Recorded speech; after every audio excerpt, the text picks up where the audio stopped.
Okay, Jeremy here, Jeeps Unlimited, 303-666-9020. The sun's just about to set, so it's kind of going to give us a little bit of a glare. But clean California tub. Pulled this back from, well, from California, obviously, but about a week ago.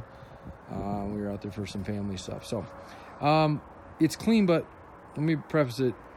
This tub has been hacked on. So we normally get about $3,500 for a really clean YJ tub, especially when they look like this. But this one has some weird things. There's no rust in it, and it is straight. But I'm going to point out everything so you see it as you would here in person.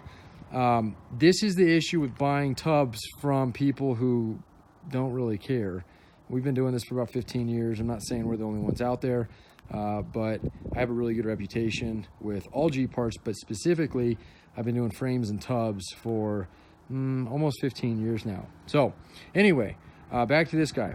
I'm not going to point it out if there's nothing really wrong with it. I'm only going to point out the bad. The highlights is, I don't really need to highlight because you can see it for yourself. It's very, very, very clean. So it's got a nice clean cowl up there where your windshield frame rests. There's absolutely no rust there. Yada, yada, yada. So without further ado, we'll just walk down it, and I'll do the top, I'll do the sides, top, and bottom. Okay, first thing right here. That's just a scratch. That's minor compared to that. And I put two pictures in there, and they're not included because they were crap, and I threw them away. But the guy whoever owned this thing, hacked, and I didn't even notice it because he had these nice, nice, not really nice, but flares on it.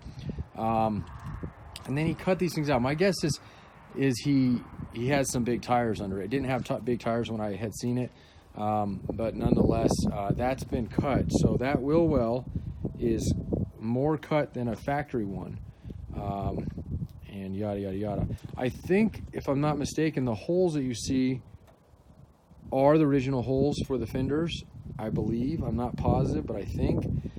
So don't quote me on that, but definitely. And if that's the case, they probably were rubbing certain times and just cut out where they were rubbing.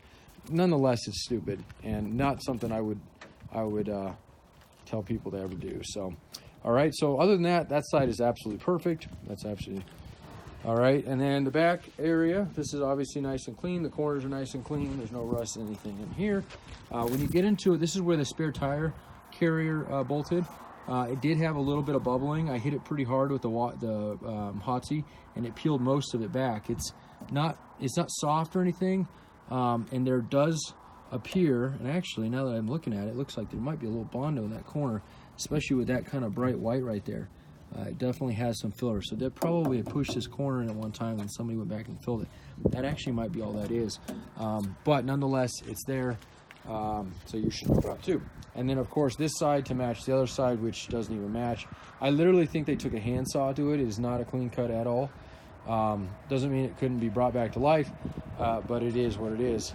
The rest of the side is like the other one. It's beautiful. Firewall is nice and straight. You can tell it's never been any kind of accidents. All the bolts pulled out fine. This is just the paint peeled a little bit. Had a little bit of the oxidized, that bare metal oxidized pretty quickly on it. But no surface rust there or anything like that. Wire brush will clean that right up. Okay, now obviously you've seen the liner in it. It's got a Rhino liner. Was not done professionally, in my opinion. It peels off pretty easily with high pressure water. Probably wouldn't be a big job to get it all the way out. Well, it would be a big job, but wouldn't be a super difficult job to pull it all the way out if you had a high pressure washer enough, or you were sandblasting or something. Otherwise, you could leave it alone, or you could even go back over it with a little bit better of a liner, or just better technique.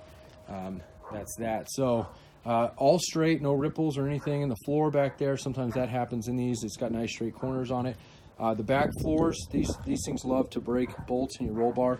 All bolts came out. There was no rot under those areas. Those are a common area to see rust on YJs. It traps moisture. Floorboards in the front, nice and perfect. That's your passenger side. Driver's side as well. That's got the same thing as that front firewall. It's got a little bit of the bare metal showing, so it kind of oxidized, but absolutely no rust in the floorboards there. Now, on top of the hack job on the side, there's random holes in this thing. There's one there. I think there's one there. They had aftermarket seats in, so that's what I'm assuming was the reason for those. Original factory holes for the seats are there, and they are in good shape. But I think they put some goofy seat in it at one time, and that's what those are. So that's there. They'll be hidden for you, but nonetheless, if you're trying to go all the way back to original, you should know about them. It's got the exact same stupid holes on this side, and you know, if you're watching this and this is your tub, don't do this again.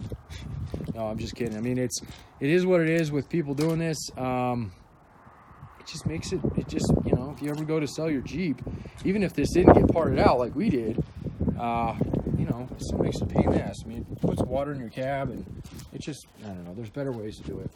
And these things are worth a good amount of money these days. I'll walk into the back because I'm going to lift it up in the air, show you the other side.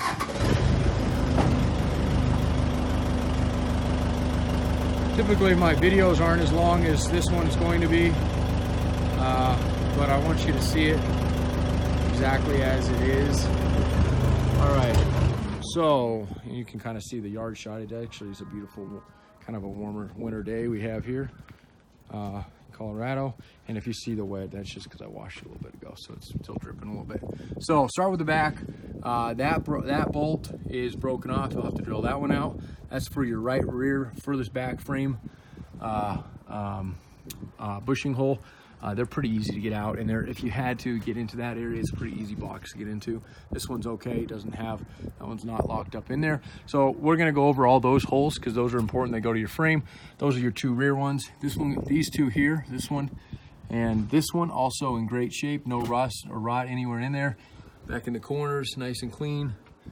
Let's see if I can get you a little bit lighter. So even under that damage, still nice and clean, no rust, no rot, nothing up in here. There's absolutely no rust on the back side of that. So that's pretty clean there. Those two holes there, I didn't mean to graze over them. Those will go above your gas tank, and you can't see them unless you pull your tank. So if you haven't figured out why your frame's not lifting, that's probably why. Those ones people forget about a lot. Bolt here is your, on the side of your frame rail. This is driver's side we're looking at, nice and clean there. Had a big body lift on it, which means they had really hard pucks into there, and I don't like those either because they tend to crack these. This one's okay. This one's okay as well. Good threads, again, no rot or rust anywhere up in here. And then going up to your front, and that's your front one, and that one's clean too. I don't think that one is that one. Yeah, that one's good too. So got a little bit of surface rust on that, but it's just that paint kind of. And again, those body bushings are hell for your tub if you put those things on. The big pucks, these ones are real big, because there's no absorbent like the nice soft ones they have from factory. So there's a nice clean one there for you again. And then going down the line, this one is cracked here. Again, no rot, and the threads are good, but you can start seeing it crack here.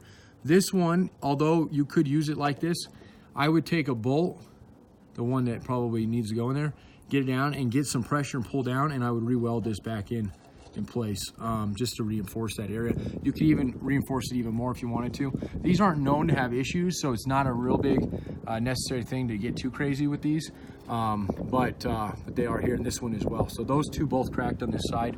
Again, it's really common. I threw that puck away, so I'll show you what it is and what not to use. Everything else is really clean under here. So again, we get about $3,500 for a really clean YJ tub. This is obviously close to clean, but not perfect. And with the cutting and a little bit of cracks on the bottom side and whatnot. Oops, sorry, I didn't mean to show this guy there. That's the yard. I was just gonna show you this. It's in here, so this is what was in this thing. So this guy is super hard. This is what came out of that. So the threads are good and everything, but just no absorbent compared to that nice soft bushing. That's the factory one, and then that was the hard ass one there. So, all right, this video is way too long. 303-666-9020. If you're interested in this tub or others like it, let us know. That black one there was one of our perfect ones. It is sold already. But that was a grade A. That was priced upwards to what we normally get it for them. I think we have one more perfectly grade A in the back. This one's going to come up here in a second, the screen one. This is close to perfect. It's 95. 95 was the only year they galvanized the tubs. Not a big deal. I've seen 95s rust out just like early ones, but that's something that people like about those 95s. And I think that's it. Again, Jeremy, Jeeps Unlimited. Jeremy at jeepsunlimited.net is my email, which I am the owner. You're more welcome to contact me. there, or you can contact our sales team. That's sales@jeepsunlimited.net. And then our website, of course, is www.jeepsunlimited.net. We have stuff on eBay occasionally, but you'll always spend more on eBay. So if you're watching this video and it's on eBay and you see it there, definitely check our site out or call us, because you'll save some dough. And otherwise, have a good holiday season.